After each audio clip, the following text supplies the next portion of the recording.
Welcome to Behind the Muscle podcast. Today's guest is an IFBB pro bodybuilder. Today's guest is Sergio Oliva Jr. Sergio, welcome to the podcast, man. Thanks, man. I'm glad I can finally get on here. We've been trying for a while. Yeah, for sure, dude. Well, there's a lot going on for everybody, so thank you for taking a little time to chat with us, man. I kind of like to start each podcast off by asking all of my guests the same two questions. So the first question I'm going to ask you is, who are a few of your favorite bodybuilders of all time? I know people always ask me this all the time. It's hard for me to answer because I feel like there's like the me who grew up in the sport. So I know a lot of like the older guys just growing up that are just really good people. And then of course, then I got into bodybuilding, and then there's people that I want to aspire to look like. So like people that are always like really good to me, really back in the day were like Samir Banut. They're like family. He named his son after my dad. But I always wanted to look like Kevin Levrone. That was like my ultimate physique that I would like to look like. And then obviously Sean Roden is my mentor. He's helped me out a lot. So that's probably one of the most crucial people in my life. Awesome, man. Okay, this second question, I'm going to ask it, even though, I mean, you've talked about this a lot, and your story's a lot more different and unique than all the other guests I've ever had on. But at what age did you actually start lifting weights? I actually didn't start till really late. Besides that, my dad didn't want me to bodybuild. He did everything that he could to stop me. I also was really in a lot of other sports, especially swimming and water polo and track. So those sports, obviously, you're better the smaller you are. So I didn't even touch a weight till I was probably 21. Okay. All right. So I want to kind of get into a little bit of your upbringing. And obviously you've been on a lot of podcasts, you've done a lot of interviews, a lot of people have heard your story, but I just want to kind of ask you, go maybe try to take it in a little bit different angle, Sergio. So obviously we all know who your dad is. At what point did you, I guess, kind of realize when you were younger, like who your dad was in terms of like the star and the champion bodybuilder that he was? Probably not until recently, really, like later in my life. That's just how it is with all dads. I'm sure if you ask any famous child, or one, your dad's just your dad. You don't really think about it, and you have to think too that my dad competed so long ago. People like to use the '84 Olympia really because that's the only footage there is of him. There's no video footage really. I think there's like some like still frame shit from the '72 Olympia, but that was it. Otherwise it was just pictures. So a lot of people forget that that was his comeback after not competing for like a long time. So he was already done with bodybuilding by the time he had me. So I didn't know anything about that. And obviously when you're growing up, like I was born in the '80s. Even by the time that I'm like 10, in the '90s, people trying to talk to you about something happened in the '60s. It's just like in one ear out the other.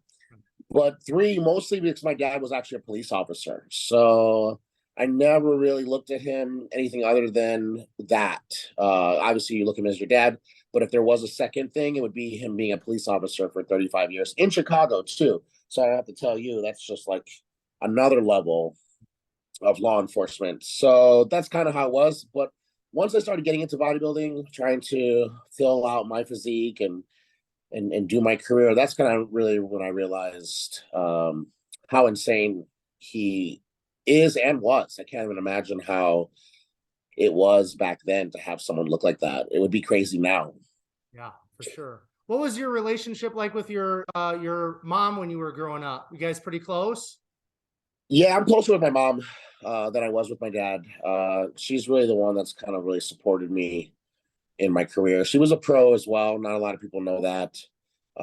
So the same as him, she didn't want me to compete, but after I'm doing it, for a while, she really just, decided that at least she'd want to support me and be there for me to do that. So she's never missed a show. She's always been there. for every show. Even one time trying to get to a show, there was like a blizzard, all the flights were canceled, so like slept in an airport. So, but no, yeah, I love my mom. Cool. Okay, so talk a little bit about more of the sports that you were playing, because I've listened to a lot of your interviews, and I think at one point, weren't you planning on like going to college or something to play a sport, or did you? Or then you kind of got into bodybuilding. Talk a little bit about that. Yeah, I did have some scholarships for track. I was really good at track, but I actually really enjoyed swimming more. It's just in Chicago, especially the Chicago public school system, water polo is not a normal sport.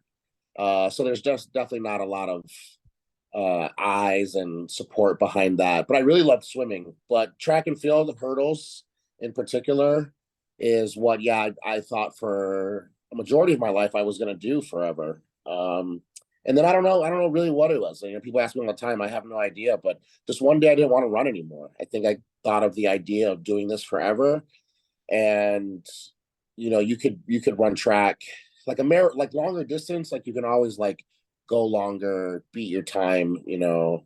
But with shorter distance or hurdles, I might spend the rest of my life and improve my time an eighth of a second, you know, something like that. It just wasn't really enticing. And the fact that I hate school wasn't enough for me to just go ahead and just take that scholarship and at least get a college education. So I think I just didn't want to do that. And right when I was about a senior, that's when I really started, like, it's really weird. I did it backwards. I did a lot of reading and studying on bodybuilding before I even touched a weight. So I really think I just started getting into that and reading, like, even just Arnold's Encyclopedia, just simple things like that. That I then, like 2 years later, started working out. And then that's when I really fell in love with just working out. And that's the best thing, is that I know for sure I want to do this because I just kind of did it on accident. It wasn't pushed by my dad or anything like that. So then I just kind of realized, like, man, I could make history, you know. I can make it's comparing improving your time an eighth of a second for your whole life, or maybe be an alternate at the Olympics, or being the first of any child of Mr. Olympia to ever be pro, you know, because that's what I was thinking about at that level. I thought was enough challenge to push me. And I really loved it. Once I realized, like, you know, we all watch Pumping Iron. We love everything about that. But really, when Arnold's talking about the clay and filling in the stuff like that, that's really the fun part of bodybuilding. And I think I got really addicted to that. Me being taller for bodybuilding. I was 6 foot, shrunk a little. But when I was 6 foot, to fill out my body, it was definitely like a challenge. So I really liked that a lot. And I think that's kind of where it started. So before we kind of start moving in that direction a little bit more, Sergio, were there some like, were you like a Chicago Bulls fan growing up? So were you like a Jordan fan? Were there some athletes like in the kind of the more normal sports that you kind of admired when you were younger? I mean, of course, I don't think you could ever interview anyone that was, especially if you were alive in the 90s when Jordan was playing. I think if you don't have some kind of like love for him or the Bulls, then something's wrong with you. Or your parents were like Piston fans or something. No. I thought the Bulls were everything. The Bears were rough during the 90s. But once I got older, I definitely started going to Soldier Field a lot more. But yeah, going to the United Center was definitely like a regular. Cool, man. Okay, so let's transition then. So once you graduated from high school, how did life kind of unfold for you? I moved to Florida. I packed my car up and I moved down to, it's called Destin, Florida. It's by Panama City and Pensacola. It's on the northern panhandle of the Gulf. And I lived in a mobile home, really, really broke, really poor. And I loved it. It was so great. I was just on my own and I was away from Chicago. Like my dad had like a lot of power and pull in Chicago. I mean, if he ran for mayor, I think he would have had a go at it. And when I wanted to start really trying to get into gyms, he would stop me from joining those gyms. So I think when I was in Florida, I was like the first time like I was out of his shadow, you know, not like not even the bodybuilding shadow. I didn't realize I was just beginning to step into that shadow, just the Chicago shadow alone. So it was really cool. I loved it. And then that's where I started bodybuilding. That's where I did all my first shows. My first show was in Panama City. I was a middleweight, so 6 foot middleweight. It was like 176, like the same weight as Breon in the classic. And yeah, it was, you know, and no one ever forgets their first show, but it was amazing. Now, what was the reason why your dad was so aggressive in not wanting you to pursue bodybuilding? I don't know. That's the age old question I've been being asked since I've started doing this. I mean, I don't know. My mom has her theories. Everyone else has their theories. Um, I'm just gonna go with that. He's a immigrant father, born in the 40s, went through all that he went through in bodybuilding, got screwed by the Weeders, and yeah, he just kind of wanted his son to do something through school rather than going down the same road. Right. That's that's what I'm gonna go with. Yeah, no, that's cool. Okay, now let's talk about, so you're a middleweight, your first competition. Did you prep yourself for that first competition, or did you have like a coach or somebody helping you? No, I did my first time. I wanted to do my first time completely by myself. Obviously I was natty. I didn't even want to do any diuretics or anything like that. I just didn't drink water for 2 days. It was really rough. I felt like if I just did it the sloppiest, worst way possible, and after I got off stage, I actually wanted to do this, then I was all in.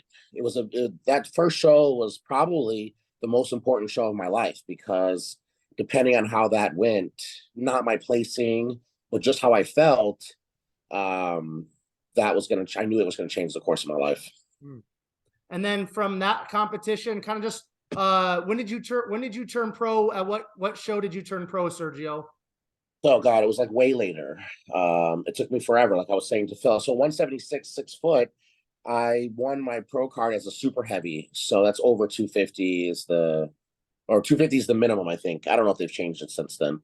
But yeah, no, it took me forever. I went up a weight class like every 2 years, give or take.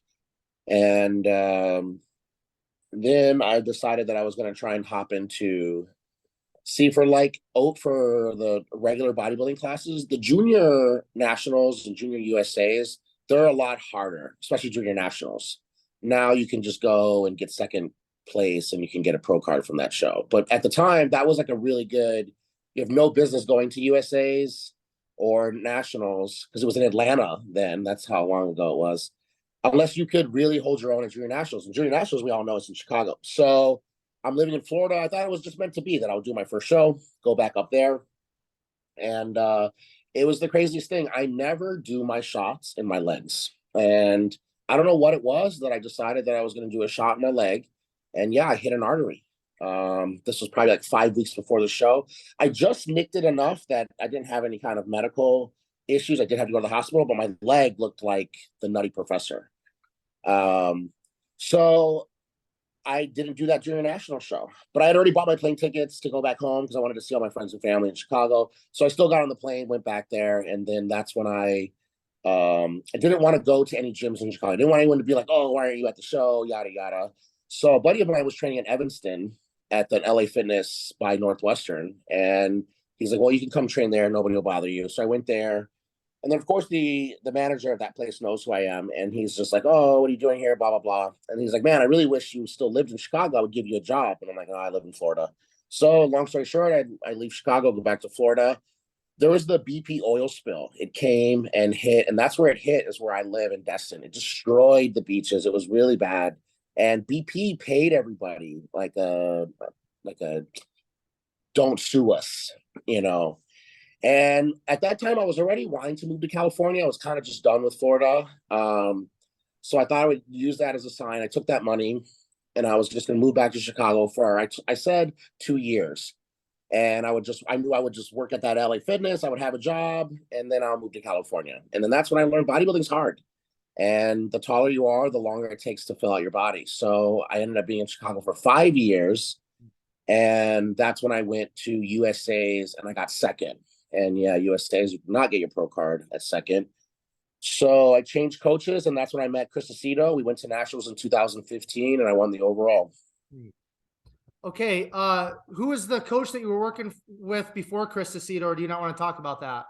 No, it's fine. I'll talk about anything. George Farrell. Okay, cool. Is he kind of is he like the first coach that you actually hired or had? Like a real coach. There ended up being somebody in Atlanta that I met that helped me do the. So when I first did nationals the first time in Atlanta, man, I wouldn't know what year it was, but I was a heavyweight, and I got last. I got dead last. But we looked really good. But it was actually the record-breaking nationals. I don't know if it's that crazy anymore now, but it was like 40 guys just in the bodybuilding. And back then it was huge. So it was just one of those things where you just, if you weren't a big name going into the show, there's no way you were going to get looked at. So that was really cool that I went from literally dead last to overall the next time that I got on the national stage. Yeah. But it was just a local guy. He really did help me out and really helped me learn what the sport is. We all, like I said, we all watch Pumping Iron. We just think it's just, as long as I can eat this diet food, do the cardio and train, I'm going to be Mr. Olympia. And you realize, yeah, that doesn't apply anymore. It's like a completely different science. Right. So he really showed me, like, yeah, it's not only do you have to figure out your, peak protocol and what works with your body, but then also it changes every single year. Mm-hmm. And then, so when you connected with George, what was your time with him like in terms of what did you kind of learn from him or take away from that experience? George was cool because I first was dieting too hard. I was doing the brown rice, like trying to just be so perfect when actually, if you're a bigger bodybuilder, your body's just going to do better not eating fish and brown rice. Even though in my head, as long as I suffer the most, that I'll win. And I'll never forget this story. When I did junior nationals, I remember, and it just shows how ignorant I was too. I was just kind of because I also had to get into the sport by myself. I think people, when they see me, they're just like Hunter, no matter what, knew a certain amount of things, getting into the sport, eating, etc. I'm just figuring out as I go. So I'm backstage, and it was a hard junior nationals. It was Jonathan De La Rosa, Kevin Jordan. It was like a super stacked show. Juan Morel was in it, and then the guy that was backstage, he ended up winning the whole thing. His name was Zinjan Kroon. He never got his pro card. He's eating Pringles and drinking tequila. And I'll never forget. I'm just like, this guy literally couldn't wait one more hour before he eats chips. Like, what an idiot, And I'm just eating brown rice and tilapia and not getting a pump to save my life. And the guy won the whole show. And it made me realize, it's such a, different type of sport that people will never know unless you do it. Right. And is that kind of then what George kind of helped you understand that, hey, you've got to kind of loosen up a little bit and try a few different things and not be so stuck in this eating in this way, or what? No, I never was that guy that was like, this is my way and I'm going to fight. Like, whatever they said, I just did. I didn't even really question it. It was just when he sends me the diet, it's just like, wow, this is a lot of food. And then when I went to Aceto, I realized it was even better. It was even easier. And I looked way better. Yeah. Okay, cool. Okay, so 2015. So how many years from your first competition until 2015 when you won the overall at nationals, you said, right? 2015 is the nationals I won. Yeah. So how many years from that first show to when you got your pro card, how many years in between did it take you? Do you remember? I don't even know. About almost 10 years, 8-9 years, because I was 30. I was 30 when I won my pro card. I just turned 30. So yeah, it took me a while. Yeah. So what was it? I mean, was it like a huge relief or what was the emotions that you had when you got that pro card finally? Yeah, no, I mean, at the time it was the happiest day of my life. Absolutely. It was just, it's like, for me, it's just more than bodybuilding. And I don't mean anything having to do with my dad. Obviously there's that aspect of it, which is a cool bonus if it works out. But also I'm just an example of the people in my life that are on my team. And I'm thankful enough to have people that have, which is what happens in bodybuilding. They give up their life in pursuit of this really small chance that you're going to make it. And the two people that are the most important in my life have given up their life.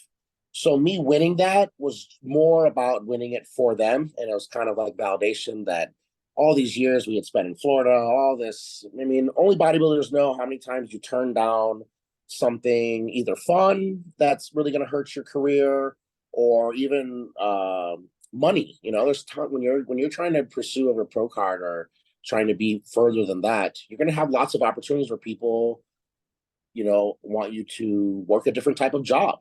And that's the hard part, is saying no to those, because you're not going to be able to eat every 2 hours and go to the gym, etc. For, again, this chance that not that even it's even going to happen now. It's always going to be like a 10-year. It's going to take you 10 years before you're realistically making a living, a good living off of bodybuilding, if ever.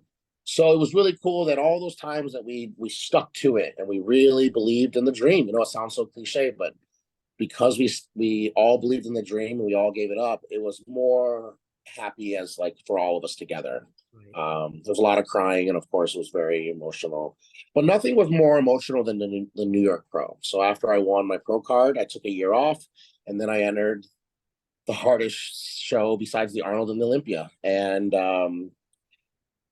it was a mess going into it, because I had a sponsor drop me right before. I've talked about this before, so for people that have heard this, it's probably redundant, but I got dropped by a sponsor right before, just because they don't have funding. Like, the company didn't even last anymore. And now here we are again, this 4-week out window where, right, I'm not going to just not keep going. You're so close that you keep going, but financially it's almost impossible. So going into the New York Pro, I definitely didn't have money to pay my bills. We were definitely struggling, even just to pay for lights and gas. And we bought a one-way ticket to New York. We literally just, I have no clue what I would have did if I lost. I have no idea. And, you know, that it worked out, it seems really cool. And it's like, oh, wow, you believed in yourself and you did this. But if I didn't win, then you're an idiot. And I would say that to any bodybuilder right now. If you buy a one-way ticket to a third hardest show in the world, and if you don't win, you don't have enough money to fly back to your home, it's probably a good sign that you should take a break and get your finances together. Because when people message me, that's what I tell them. I literally tell you, hey, make sure, you know, you're not just, because you see all these people all the time, you know, you feel so bad for them. They're just like, oh, I left my wife because she didn't believe in me. I quit my job. And you look at them, you're like, man, this guy's never going to make it. You know, so sometimes you're actually doing people, you're being dishonest to them when you're saying like, yeah, go all in, you know, and you know you're not going to make it. But I was that guy. And luckily we won and everything worked out, and we got back ahead of everything. But I feel like that's how my whole career has been. It's really been really good. And then I get married and get divorced, and then I go back a couple places. So it's always like 2 steps forward, 1 step back. And that New York Pro win, correct me if I'm wrong, but that was 2017, right? Yes. Okay. Because you turned pro in 15, took 16 off, and then won the New York Pro in 17. So then you competed at the Olympia then that year, right? No, so actually, because I was stupid in love and just so dead after that show, I really was just like, I made it and I was dead. And I was dealing with my wife being stuck in another country, that I just decided I wasn't going to do the Olympia that year. I was just going to, you know, get my life back on track, really, because it really was just a mess behind doors. And I went out to Australia. I ended up even moving out there for a little bit. So I passed up the Olympia, which is a huge no-no. And it really is kind of fucked up, because De La Rosa would have went if I didn't win, you know? So I took that, you know, qualification from him. So that year, yeah, it was just probably, I don't know how many times that's happened. I think maybe Don Long when he did the Night of Champions. Otherwise, the New York Pro winner has always been in the Olympia. It's a huge deal. So no, I stupidly enough took it off, but then I made a comeback. So then in 2018, I decided that even while I was going through divorce and everything that I've talked about before that I was going through, suicide and depression, I was going to do the Chicago Pro. I was going to come back home and get back on track and get qualified for the Olympia. And then I got second to Michael Lockett. And it was really devastating. But a lot of people don't know, I don't think I've ever talked about this before. I've talked about how I was severely depressed and I was really wrecked after that show. And a buddy of mine that used to work out at that LA Fitness that I said that I went to by Evanston comes to see me do the show. And now, whatever amount of years later that is, he owns his own skydive clinic or jump, whatever they're called. And he's like, oh, you want to jump? And it's something I've always wanted to do my whole life. But the weight limit for jumping is like 250. So I even have always said, that's why I've said it to him when I was younger, I'll never be able to jump out of a plane until I'm retired. I'll never weigh less than 250. And he's like, oh, you want to jump? And I'm like, how, you know? And he's like, yeah, that it's his place, so they can really bend the rules.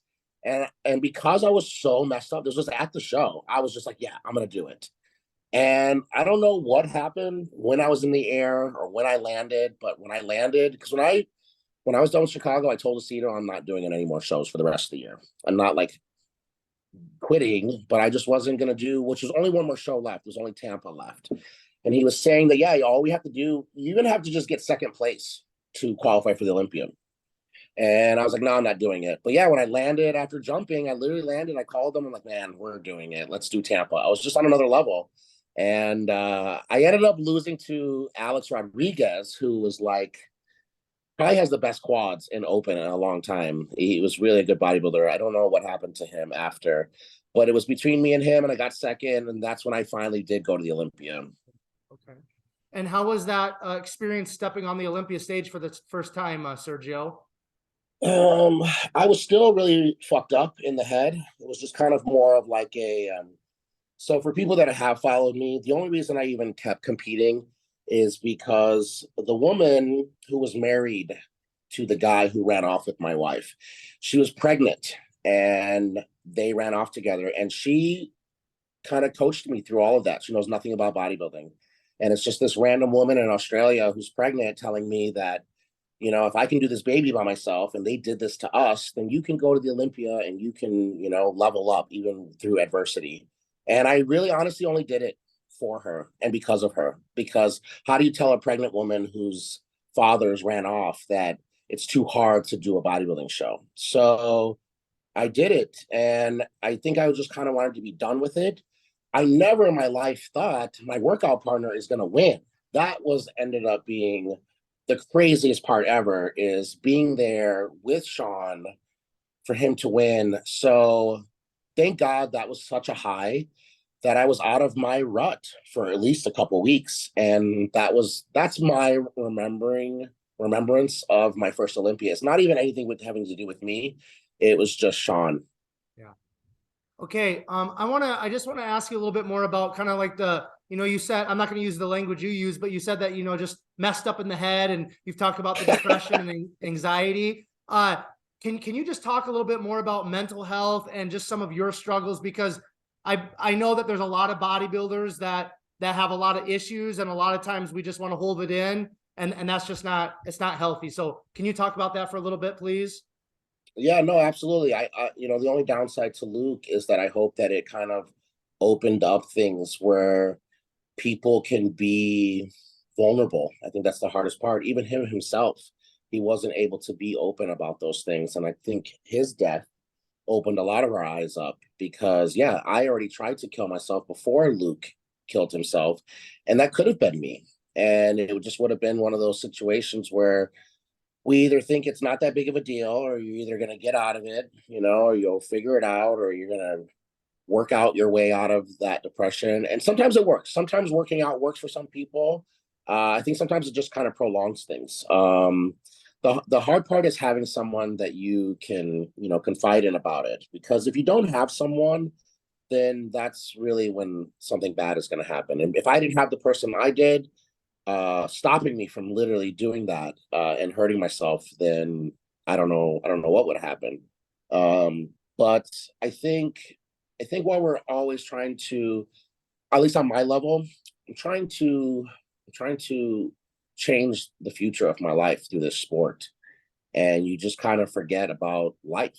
It's just we do this all the time. Every bodybuilder does this because you never can hang out with people. They always like, oh, let's hang out. If you're getting ready for a show, you're like, as soon as I'm done with this show, I swear to God, we're going to get together. And then after you're done with the show, God forbid, even if it goes bad, now you're such in a rush to get back into the off season that now you don't really want to travel because you're trying to make up for it. Before you know it, you're in another prep. Before you know it, 5 years has gone by. So we get so distracted in the next show, that you'll either miss out on the good in life, or you are missing out on actually the detrimental things that you're doing to yourself while, you know, you're trying to pursue this dream. So taking a break from the sport is a must. And that's what's the craziest thing. I say it all the time. Like I've only taken off a year, you know, and people are like losing their shit. Like, why don't you just do a show already? Like, one, why does how I compete have anything to do with anyone else's life? Like, it shouldn't matter to you. And two, you have no idea how hard this is on your mental ability to just even enjoy it. So even after a while, you just want to take a break so you can get back to how you were when you started this. The problem is a lot of people only got into bodybuilding when social media was around. And like that's a big difference, because Brandon Curry just said something too, I think yesterday, about how the fans are really just brutal, and it's a different type of attacking like it was in the 90s. And I can't even imagine how it is for him, because he literally was kind of like through all those different generations. But yeah, now it's so hard. And then on top of it, you're either going to get dropped by your sponsor if you don't do a show, or now the fans are getting mad at you, or they don't want to now support you if you have a clothing company or some other business. So taking a break sometimes seems like you shouldn't do it, but that would be the best advice I would give to people, is to definitely take a break. Do you feel like for a lot of people, bodybuilding or kind of the bodybuilding lifestyle, Sergio, becomes a crutch instead of like facing their issues, maybe a bad relationship, or, they're struggling mentally with their mental health or whatever it is. They just kind of go into another prep, or they go to the gym and they just kind of like, well, I've got to do this bodybuilding thing, because they don't really want to face reality. Just like, somebody who's an alcoholic or a drug addict, they're doing that to basically escape and check out and not feel. Is that, you feel like bodybuilding can be that crutch for a lot of us, a lot of people? Yeah, of course, but I don't think it could be any more of a crutch than anything else. Like before, when I was younger, I used to be into street racing. I had a Supra and I used to race downtown Chicago. A lot of my friends raced when they had issues going on in their life personally. So I think we always are going to find some kind of clutch. At least working out is a positive, healthy one. I don't think you could ever get anything negative out of that. And two, but lifting is definitely saved more lives than hurt people with being crutches. There's plenty of people that would be, even myself, I definitely would be in jail or something if I didn't have some outlet that I could release this, pain that I'm always dealing with, or I was always dealing with. So yeah, of course, but I wouldn't look at it like that. That's the problem is are you by yourself? Because if you're by yourself, then you're just doing what you know, and it's better to be distracted doing something than moping around and letting your mind wander. But if you are doing it with someone, then that becomes the issue, is who do you have in your life? Sean used to always say you have to have your top five, your fab five with you, and a good five people that will obviously push you to be your best, but also check you every now and then. And a lot of people have too many dick huggers who are never really going to tell them the truth, unfortunately. So then you become an enabler. If you see someone who's not doing well mentally and you're just not saying anything because you either don't want to make them mad or whatever, then I feel that those people are worse than the person going to a gym to look for some kind of drug. Excellent, man. Okay, so the last time you competed was when? Not last year, but the year before at the Legion. Okay. And then I did the Arnold before that, because it was pushed back because of COVID. It was in September. Okay. Now, talk a little bit about you've moved to Dubai in the last year, if I'm correct on that. And then was that just kind of to kind of get away from some things and just reset and refresh, or talk about that move and how that's been a positive in your life, Sergio? Yeah, exactly. Like I said, you need to take a break. And I think maybe because when I started this, like I said, there was no social media. If you did bodybuilding before there was social media, then it was just a different type of bodybuilding, because you 100% did it because you loved it and you were having a good time. Now you realistically can do it and just make a big living. I remember when I first met Justin Compton, he didn't like he's never been to an expo. He never been to an expo before he worked one. He didn't like going to these events and stuff like that. So it was just a strictly business thing for him. And, it somehow worked because I feel like he would have been Mr. Olympia one day if he would have kept doing it. So who's to say that that's wrong for him? But for me, and I think a lot of other people, it was just enjoying. It was like a lot of fun. And then it starts to become into, are you doing it because sponsors, you have to do a certain amount of posts. And after I've been dropped by companies, after a while, you just have to just give in and start playing the game. You have to. And then before you know it, like I said, then you don't even enjoy it anymore. Now I'm just hopping into the Legion because I was so upset how the Arnold went. It was the first time that I ever wasn't in a first call out in my entire life. So I wanted to hop into another show for what? It didn't even qualify me for the Olympia. That was the qualification for the next year. But I just felt like that was the thing to do. And then now I'm just miserable. I'm just resenting it. And I'm never going to quit at this, but I see now why people quit. Because there's been so many bodybuilders, like I said, like even Justin, like they're for sure going to be Mr. Olympia. And then I see them, sometimes they just don't compete anymore. And I'm like, why? I never understand. And sometimes they're just done. Just don't have that love for it anymore. And, unless it's like some kind of injury or something like that, there's not much they can do. For the most part, yeah, they're just burned out. And I started to feel myself definitely getting burned out. So I actually just came out here to visit. I wanted to come to the Beano's gym that I've seen on just enough videos. I knew that it was just going to kind of be a Toys R Us for bodybuilding. And when I came here, within 2 weeks, I said, I'm not leaving. And I've been here since, and I haven't left. It's also way different here. I think when I left, even in the back of my head, I think I kind of had like a Kuwait oxygen mindset. Like that's what I was going to do, to go to. I knew that they weren't like a club here. They're not controlling. They're not like those people. But I was definitely going here for something like that.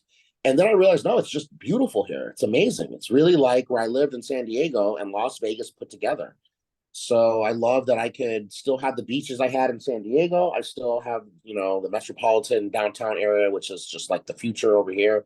But the gym alone, there's no way that I'm not going to be better with this gym. Not only the equipment, but it also made me realize there's a lot of Middle Eastern people that are better than all of us, but they can't compete. They either can't get visas, they can't figure out a way to get out of their country or get the funding. But it's really cool at this gym seeing amateurs that are better than you. Because the way I do better is I like to feel like shit. So if I see someone who's bigger than me, it makes me feel like shit. I want to eat, I want to train. Being here with Andrew, seeing him all the time, Andrew Jacked, you're never going to be like, you know what, I'm doing okay. In California, I was the best bodybuilder in California, which is so sad. California was the mecca, and now I'm the best. So I don't do well being the best guy at my gym. I'm just not one of those. Some people, it works. But for me, like I said, so here I'm constantly being felt like, man, I could step it up. So that's probably the best part of being here. Super cool, man. Now I want to go back to that Legion show because Sean Clarita won that, and he's stepping into this year's Arnold.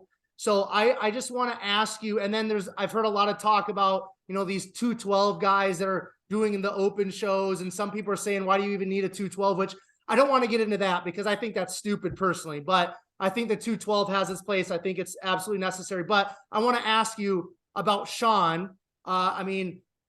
Talk about just how impressive he is. Obviously, he's short, but in terms of just the muscle and his physique, how impressive is he in person? And what do you think he's going to do at the Arnold this year? Yeah, no, Sean was definitely surprising. Obviously, if someone's in a different class, you're just never on the stage with them at the same time. And there's a few people like him, Terrence, that when they're in clothes, they barely look like they're even a pro. It is the honest truth.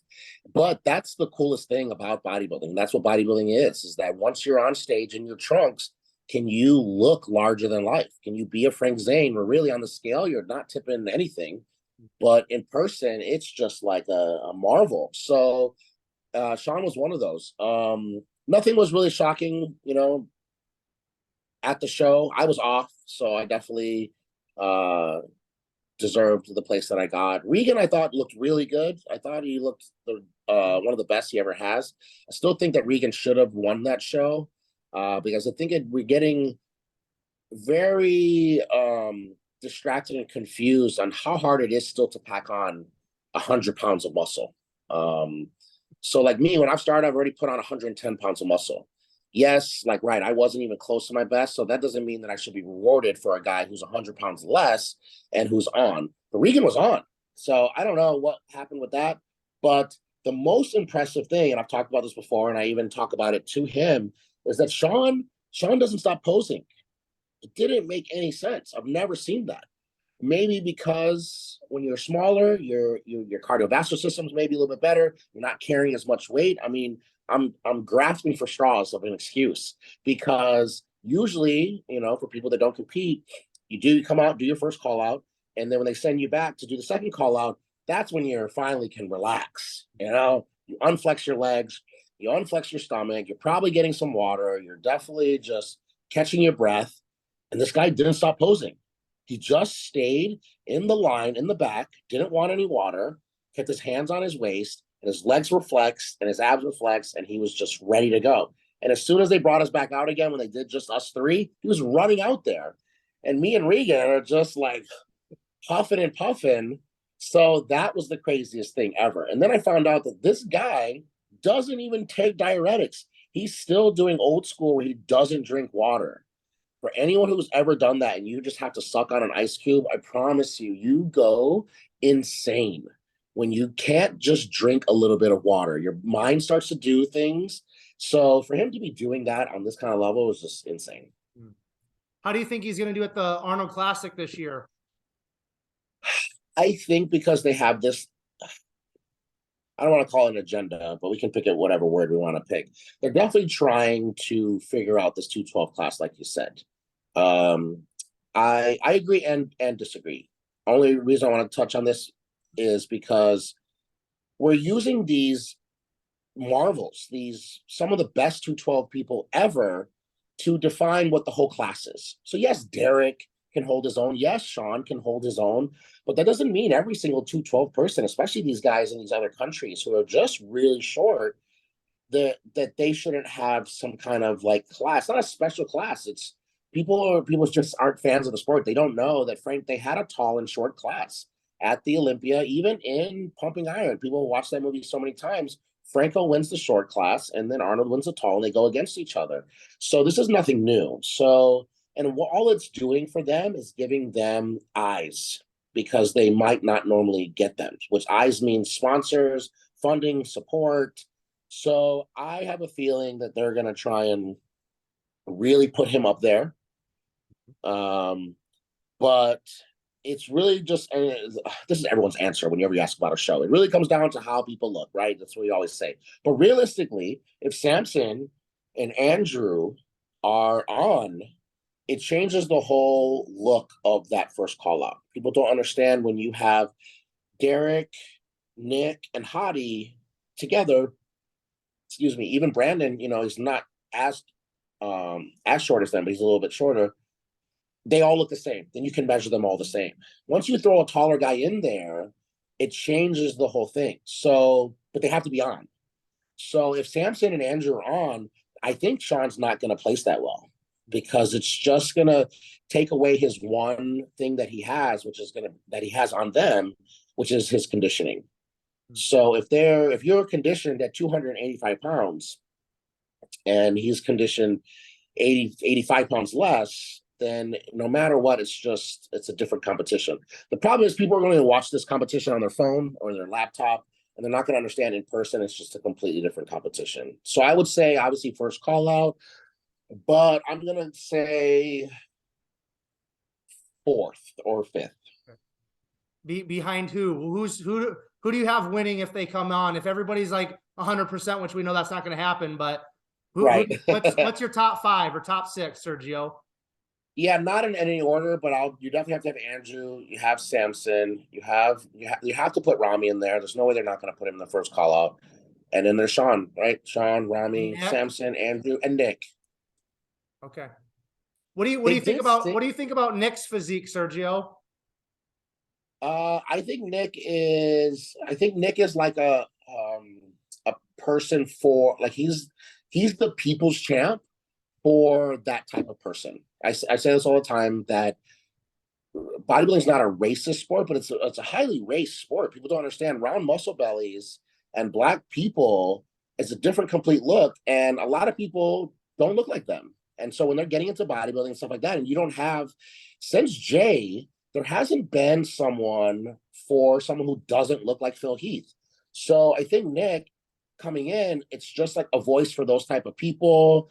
And it's exciting because it shows that even if you're not Lionel Bayeki looking or this like perfect physique, that you can still not only hold your own, but you can beat people. So it's exciting. His conditioning definitely is just another level.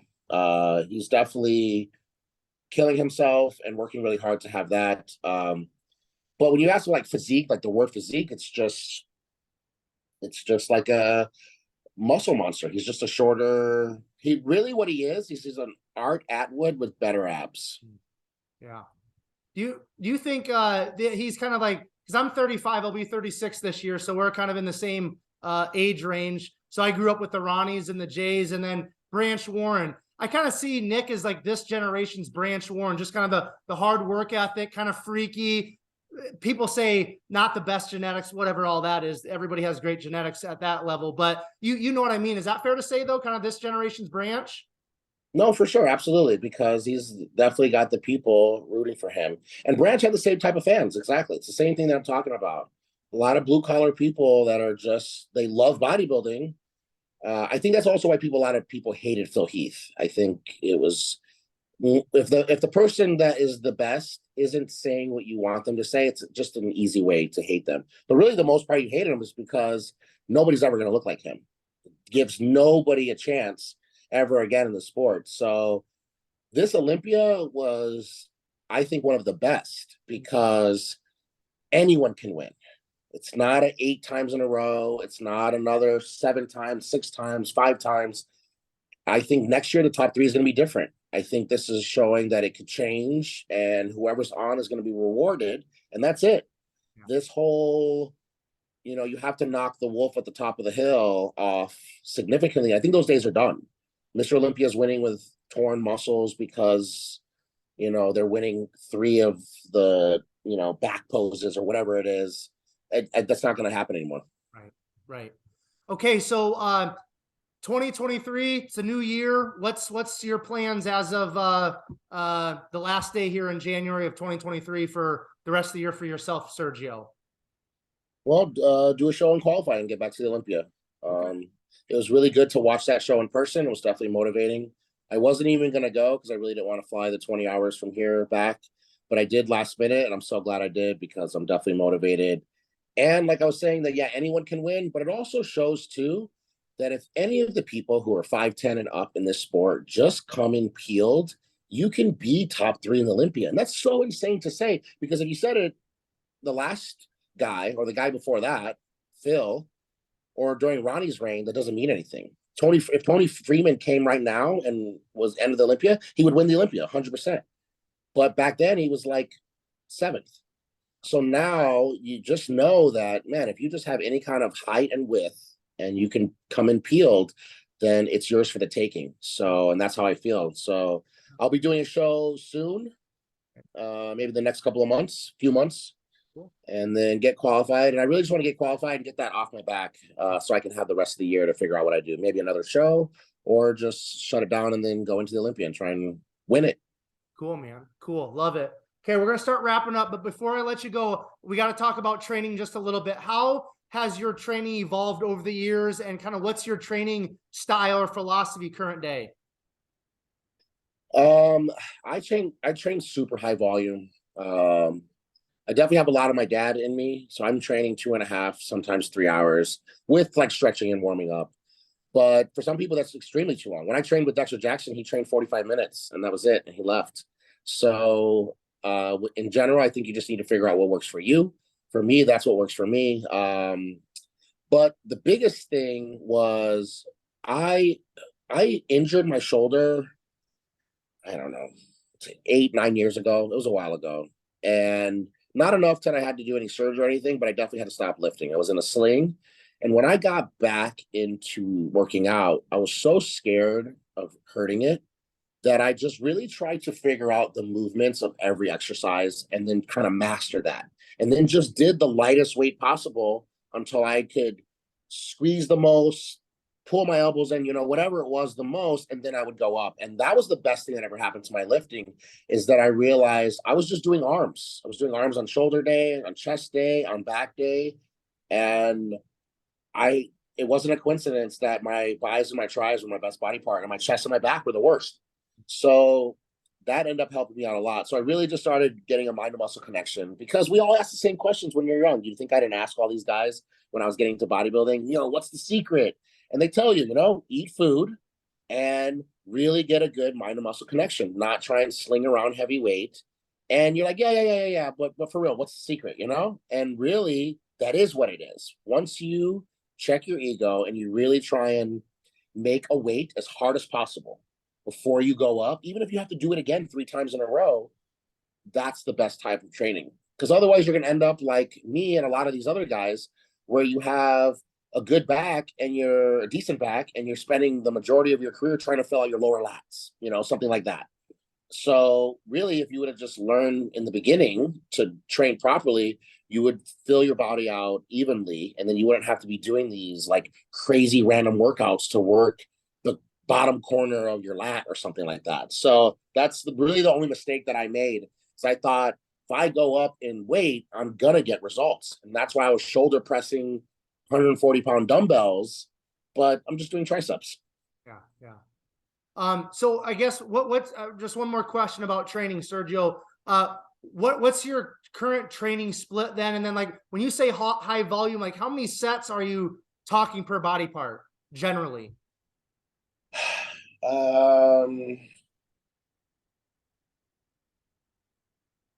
Probably like almost 25 sets.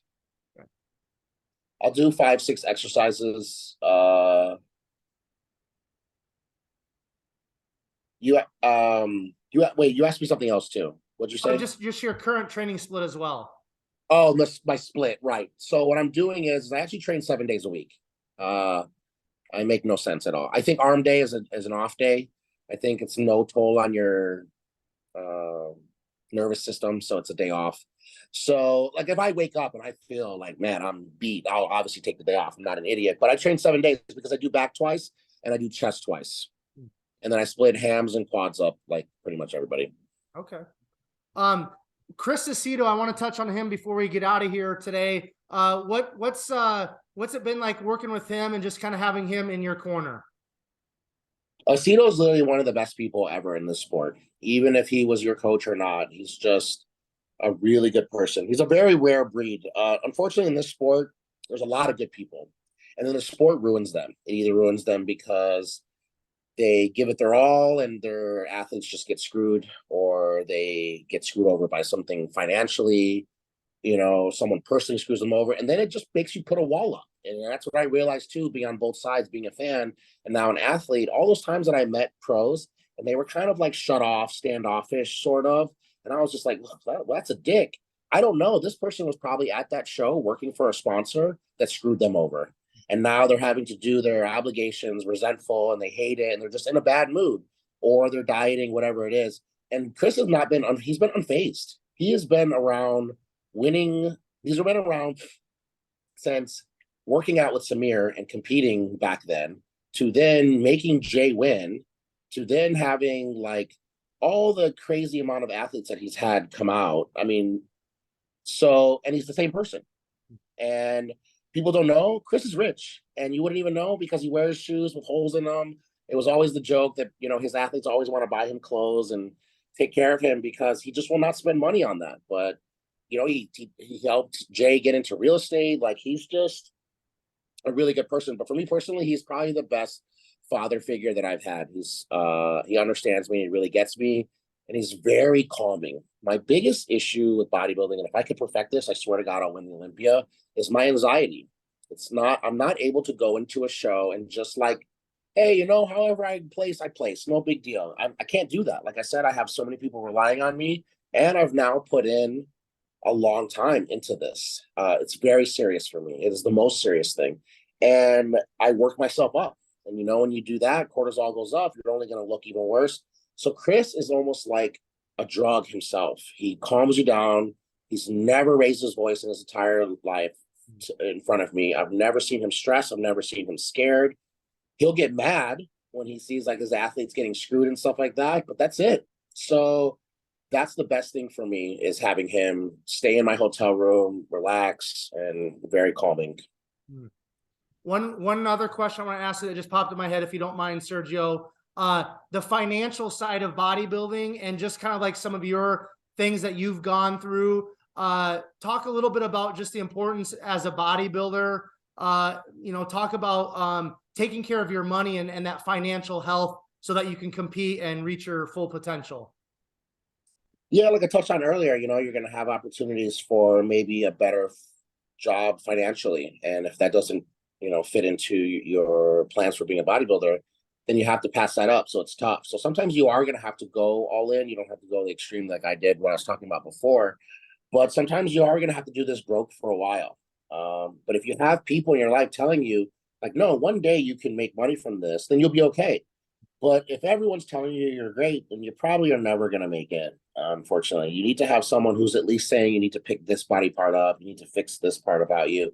So the finances is now, luckily, right, with social media, the one positive is you can make money without even winning a show. There's all these jackasses now who don't even compete, who are richer than all of us. So figuring out a way to do your YouTube and do your social media and stuff like that, which I still cannot even do. I still have not mastered that.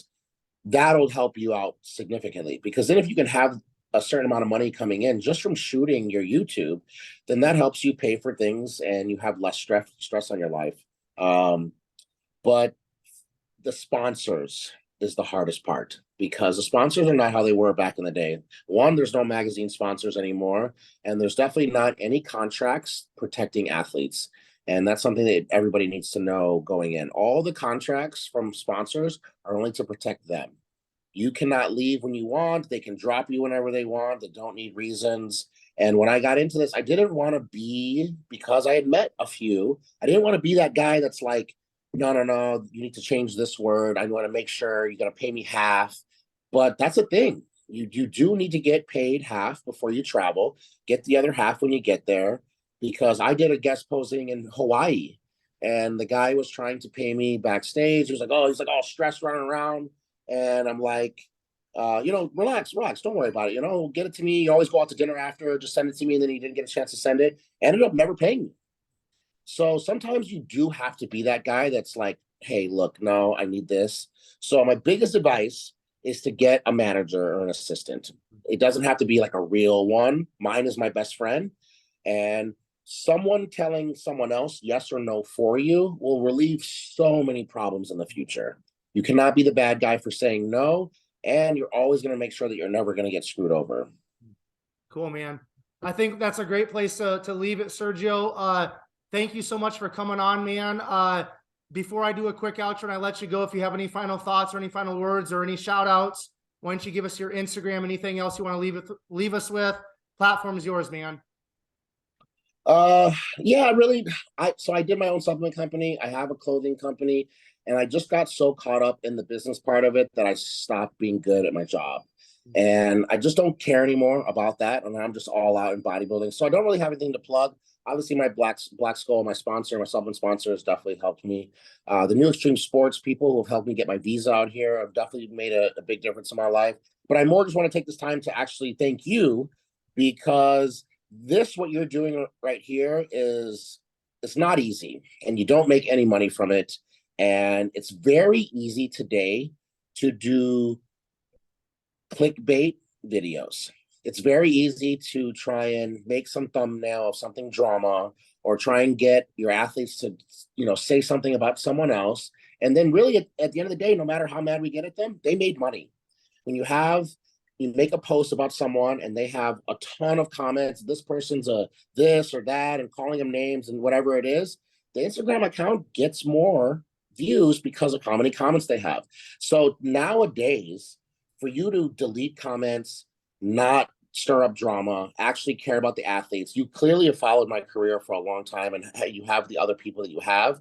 Shows that you're a real fan of the sport, and it's very rare. I wish there was a lot more Peter McGuffs in this industry, but I feel like you guys are doing that. So I just want to thank you, and representing the Midwest, because bodybuilding is dead in the Midwest, but you're keeping it alive. Hey man, I'm in Iowa, and that's yeah, there's not a whole lot here though. Brett Wilkins from Iowa, so we got a little hope, right? A little bit, yeah. Yeah. All right, man. I'm gonna do a quick outro, and then I'll let you go. Okay, Sergio. Got it. All right, all of you who are tuning into another episode of Behind the Muscle podcast, I just want to say thank you so very much. If you guys have not done so already, make sure you hit that subscribe button on YouTube in regards to Behind the Muscle podcast. And then also please take this episode of Sergio, share it on your Instagram stories. Make sure you tag Sergio, tag Behind the Muscle podcast, so that we know that you listened specifically to this episode and found great value in it, in which I know you did. And then finally, I will leave you all with this. Remember, behind the muscle, there's always a story. We'll catch you guys later.